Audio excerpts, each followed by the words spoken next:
So it was very clear that the outstandingly most common side effect from this drug is diarrhea. We have some understanding of what the mechanisms are, but there's further research that is being currently undertaken.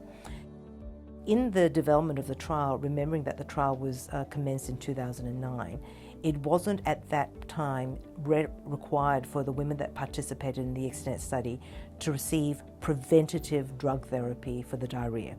So at the end of the study, when we evaluated our results, we saw that about 40% of the women in a 2,840 patient trial experienced what we in medicine call a grade 3 episode of diarrhea.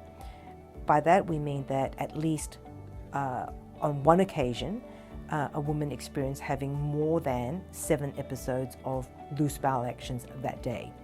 Now, having said that 40% of women experience a grade 3 diarrheal event, it's important to recognize that the median time that the grade 3 diarrhea lasted for was 1 day. So remember, this is a drug taken for 365 days. Yes, the rates of grade 3 diarrhea was high, 40%, but it generally only occurred for a median period of 1 day with a range up to about 9 days.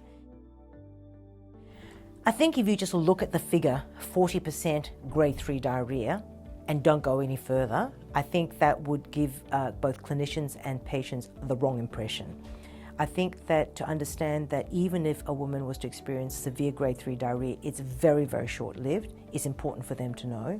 And I think it needs to be discussed that no drug is without a side effect. So I don't in any way want to say that, you know, this is a side effect that everybody should just accept. But when we balance that against the potential to prevent a breast cancer recurrence versus diarrhea, which we believe we can reduce in severity, reduce in frequency, and make much more acceptable, I think that whole total story should be conveyed in the discussion.